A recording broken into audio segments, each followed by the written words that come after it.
Our next speaker is Dr. William Rees Hofmann, Research Associate at the Institute of Ismaili Studies. He received his PhD from SOAS, and today he'll present his paper titled Only the Mystics of Unity Truly Understand, Translation and Equivalence in Persian Texts on Music from South Asia, 1400 to 1660. Please join me in welcoming Dr. Hofmann. Thank you. Can everyone hear me? Okay, good. Thank you. Sorry, give me a second to set up here.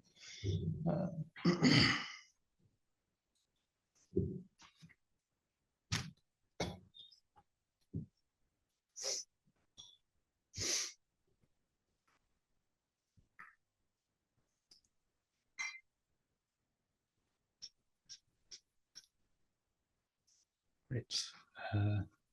Does this clicker work? Is that? Yes. No? No, maybe not. Oh, just the pointer. Okay. Okay. Great. Okay. Thank you. Sorry, that's I can turn that down somehow.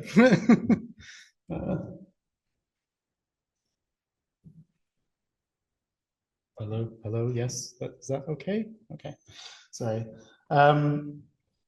First of all, I'd like to thank Dr. Sheila Mahan for inviting me to this conference. And also, as everyone has said, it's quite daunting to be in a room of such experts. And for me, perhaps even more, as two of my PhD supervisors are here. And they'll be disappointed to know I probably haven't gotten very far with this since then. So my apologies. So yes, my paper today is called Only the Mystics of Unity Truly Understand, Translation and Equivalence in Persian Texts on Music from South Asia, circa 1400 to 1660. The subject of Indo-Persian musical synthesis is one that has long concerned both musicologists and historians of music in South Asia. The idea of synthesis in the historical development of what has become to be known as Hindustani classical music relies primarily on the fact of dual patronage of Persian and Indian musical forms in the Sultanate and early Mughal courts. In this encounter, a productive exchange occurs that resulted in the generally accepted version, a fusion of two disparate musical systems to result in what we now know as Hindustani music, usually focusing on the classical genre of khayal, often opposed to the supposedly pure Indic tradition of music found in southern India, today known as Carnatic music. While this teleological explanation has long been critiqued, it still remains the dominant historiographical framing surrounding the classical musics of South Asia. That is not to say that this historical narrative is also purely modern. I have traced elsewhere the ways in which Mughal historiography on the Indo-Persian encounter of the Sultanate period describes the development of Hindustani genres such as khayal, tarana, and rekta, but the language used to describe this process in those texts is often vague, supplying a sense of mixing or combining two musical systems to create something new, an ambiguity subsequently reproduced in modern historiography that describes Hindustani music as the result of variously synthesis or syncretic impulses, or the mixing or combining of Indian and Persian musical styles. Rather than synthesis, instead I argue that this cultural exchange was conceived as a translation between ephemeral aesthetic music systems of music and performed poetry by musicians and theorists themselves.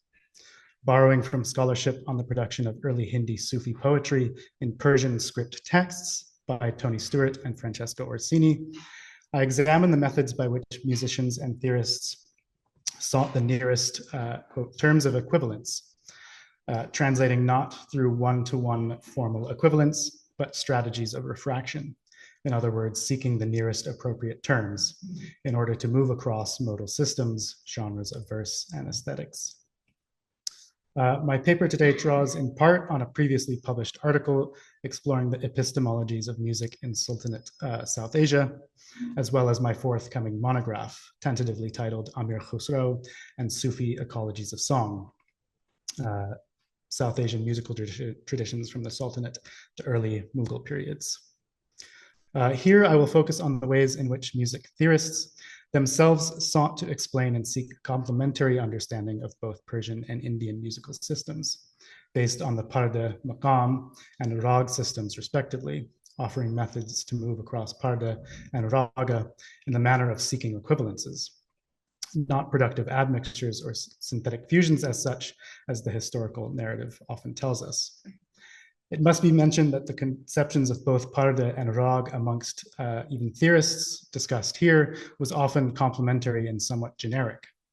Parda in the 13th to 16th centuries may be somewhat similar to our understanding of rag as being tonal clusters of a tetrachord, pentachord, or octave scale, identified with certain aesthetic associations, and which included its manner of exposition and identifying melodic motifs.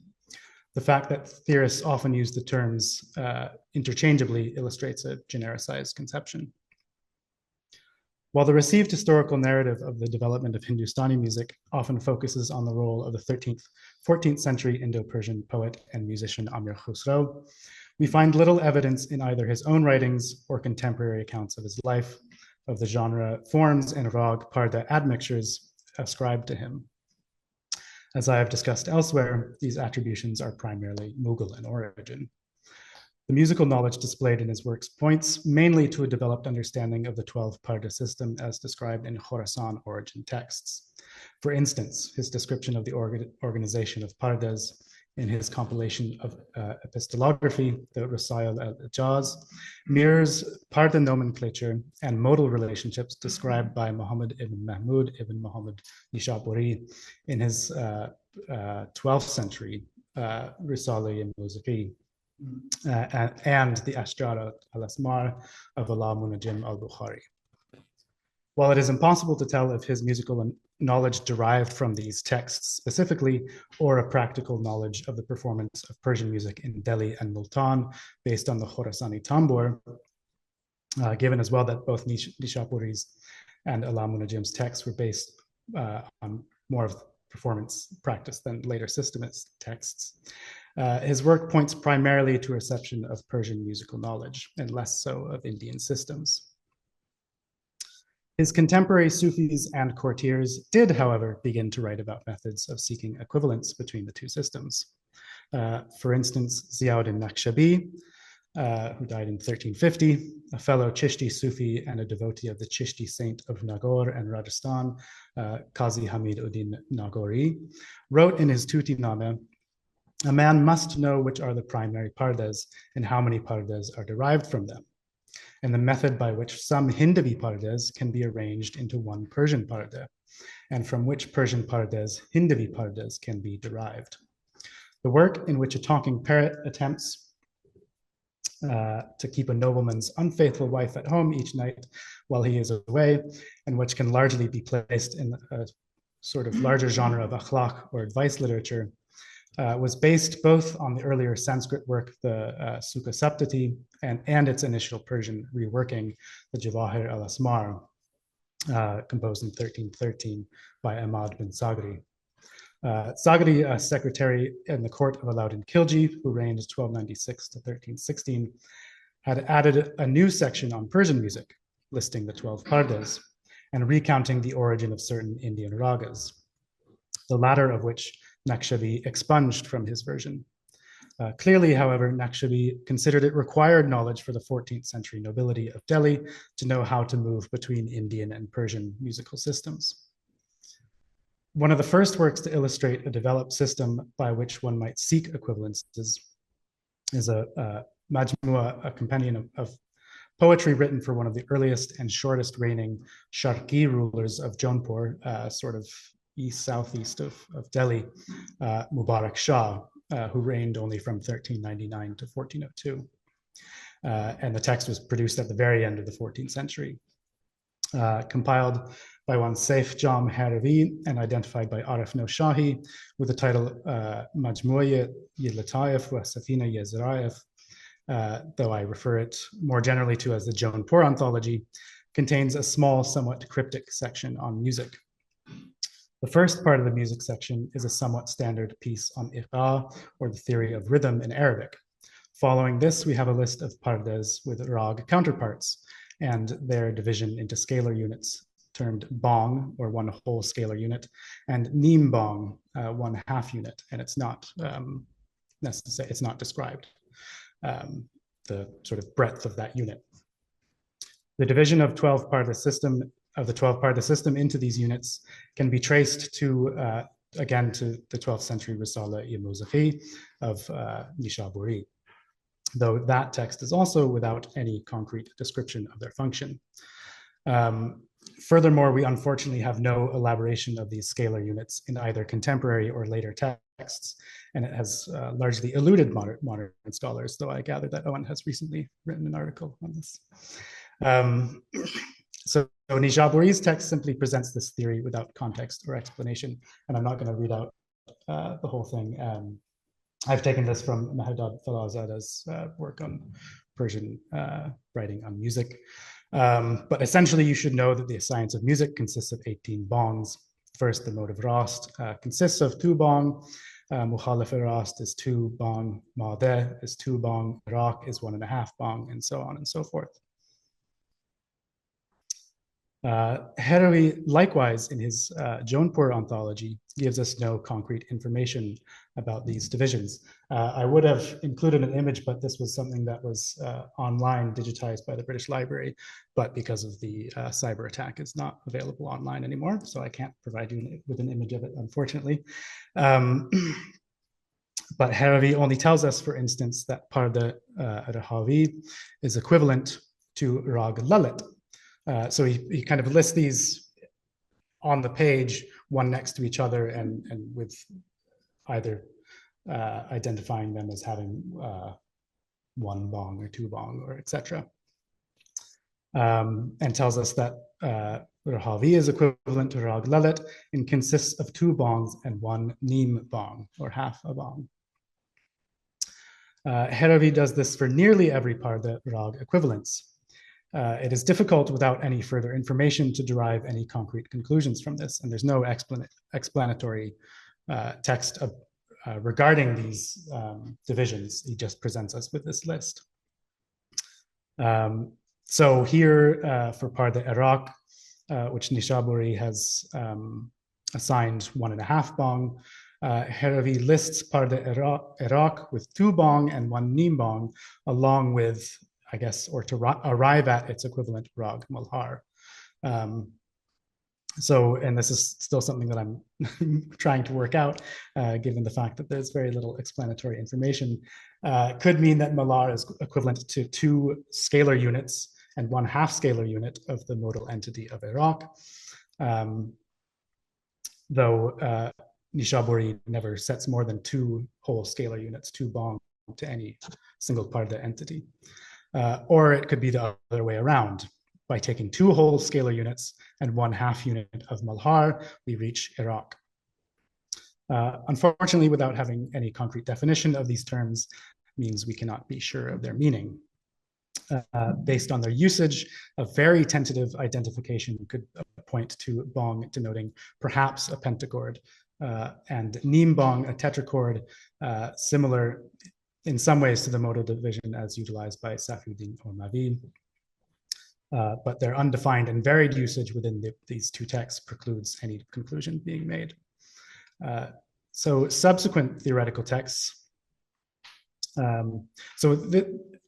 it's a bit outside of the sort of general conception of this conference, because it's less about Timurid music and the reception of systemist theory, and more I see within this more reception of Khorasan origin theory or performance theory.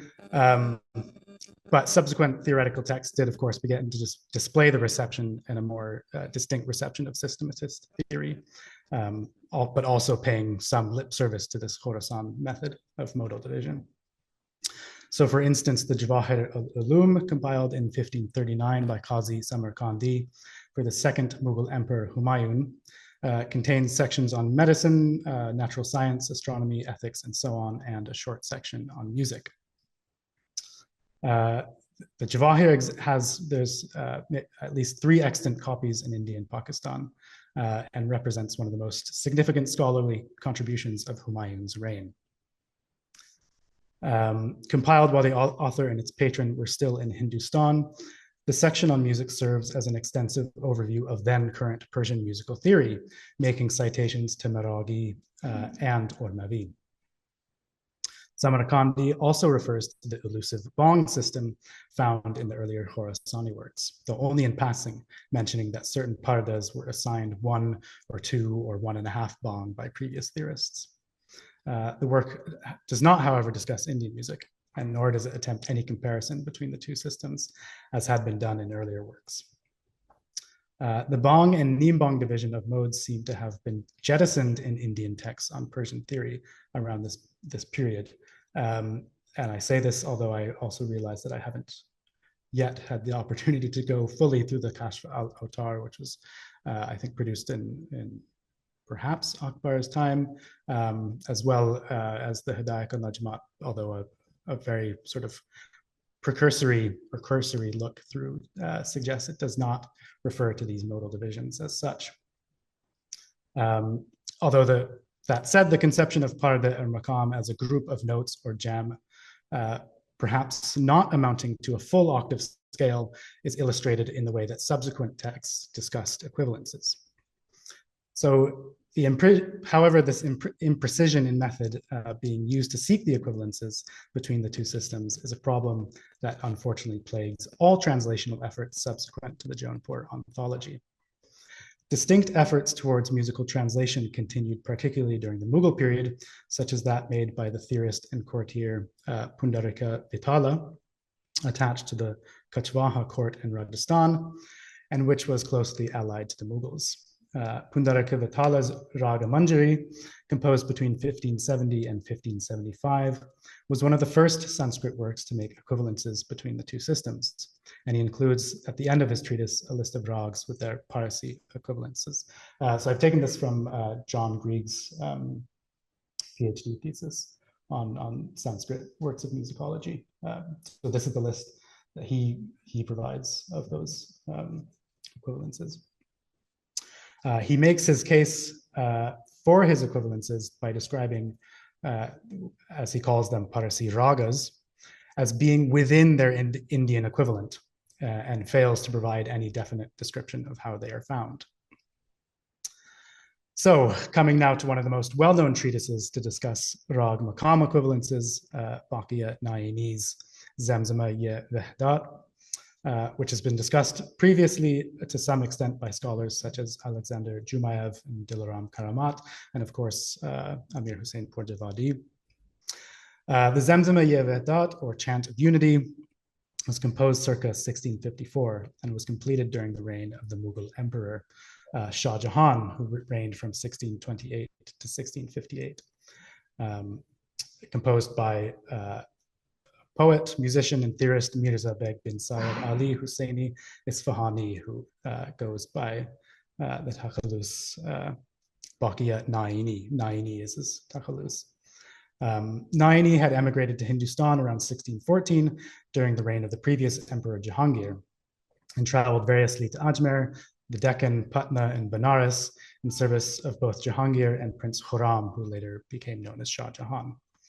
According to the notice on him composed by Abdul Nabi Khazvini in his Tazkira-ye Mehane, Na'ini had already become famous for his knowledge of and compositions in both Persian and Hindustani music, and had apparently already written a treatise on music by the time Khazvini had met him in around 1619.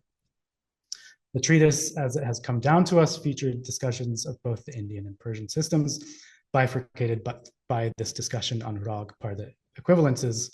And again, we find a similar ambiguity in the construction of these translations. Na'ini's list of equivalences is here again quite different from those discussed previously, and he similarly neglects to explain the method by which he arrives at his translation. He himself remarks that the analogical translation he seeks is only evident in actual performance practice. He sought equivalences by describing them as being near to each other, beyek digar nazdik, or having similarities, muwafakat daran. By making analogical translations between the two modal systems in his argument for their unity, the hadat, which is the term that he uses, Na'ini leaves us with an imprecision which renders any attempt to work out his translations quite difficult. This imposition may have been influenced by his philosophical commitment to a generic conception of wahdat al-wujud, and the language used in the text is steeped in philosophical vocabulary. As Jumayev and Dilip Karant have mentioned in their article on the text, Na'ini was also evidently a poet and philosopher, and the Tashkent manuscript that contains this, I think, also contains, if I remember correctly, some of his divan and sort of philosophical treatise. And there is a sense of philosophical Vujudi universalism that he seeks between Indian and Persian systems. He remarks at the beginning of his list of equivalences that even though the untrained ear may find them unfamiliar, those who are truly knowledgeable, the mystics of unity, will understand how they are equivalent. And he uses a term specifically referring to a Sufi conception of wahdat al-wujud, arafan of wahdat. As a musician himself during his own lifetime, Na'ini became known as a composer of Naksh and Rekta genres, the latter being compositions featuring poetry in Hindi, Persian, and macaronic verses, apparently in the style of Amir Khosrow, and was also known to have mixed Indian and Persian styles in his own compositions. But his own treatise is not entirely forthcoming with how such admixtures may have come about, nor how certain rags and maqams were musicologically similar. Given the imprecision and ambiguity with which rag maqam equivalences were made throughout these texts, it is unclear how they were derived. Works such as Ziauddin Naqshband's Tuti-Nameh hinted at movement across systems by knowing which rags should be arranged, muratab, into a Persian parda, and from which Persian pardas a Hindavi rag could be derived. Hinting perhaps somewhat similarly to Pundarika Vitala, that the full breadth of what was considered either a rag or a parda was not sufficient for a one-to-one equivalence, but that combinations of either pardas or ragas could be made in order to derive similar tonal or melodic material. Saif Jam Haravi's Jaunpur anthology similarly attempts at least some scientific division of scales in his translations, but fails again to provide us with an explanation of those divisions, rendering our understanding incomplete. Using a method of modal division similar to that found in the Khorasan origin text that I discussed earlier, Haravi provides us with a slightly more developed scientific theory of equivalences. But it is with Baqiya Na'ini's Zamzamiyya Wahdat that translational efforts seem to have become more philosophical, seeking Vujudi unity between the two systems, apparently only perceptible to those who understand the highest development of musical performance. In his section on equivalences, he remarks that one can only understand the similarities at a certain level of melodic development in performance, hinting that scientific definitions of parda and rag entities were insufficient for recognizing their similarities. Thus, he includes several rags and pardas in single equivalent comparisons, as you can see sort of in this list here.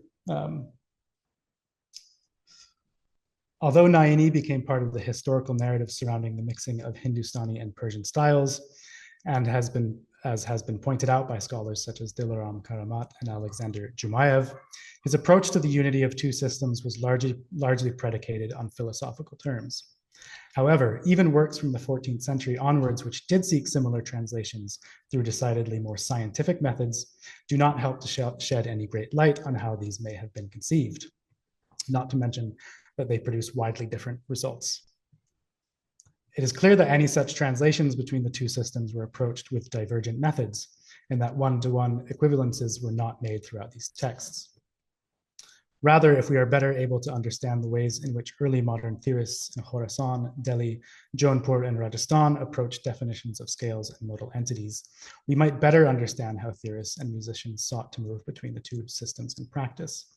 One might be able to discern how theorists understood scalar entities, presumably only when their referents meet. For instance, when musicologists writing in Sanskrit began to produce works on the scale system similar to Perso-Arabic, the Perso-Arabic system, and which also largely reflect Pythagorean tuning systems.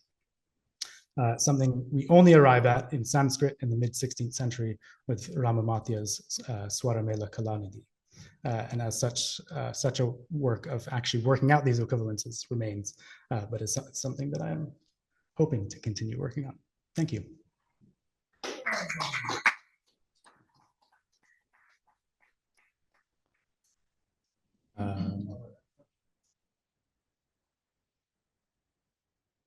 Yes.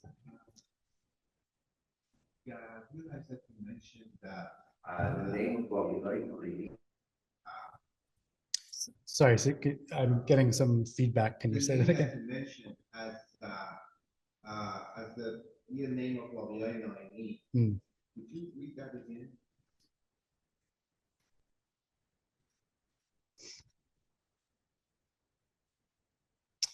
Mirza Beg bin Syed Ali Husseini Isfahani. There are two manuscripts of Zanjani like that.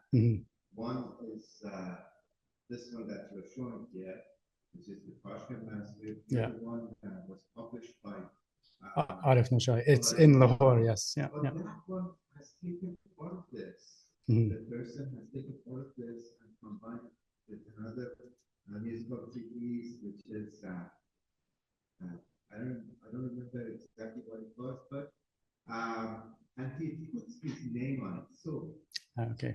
Yeah, that's not okay. the full name of Baqiya Na'ini. The full name of Baqiya Na'ini is Abdul Babi Na'ini. Okay, thank you. Any other questions?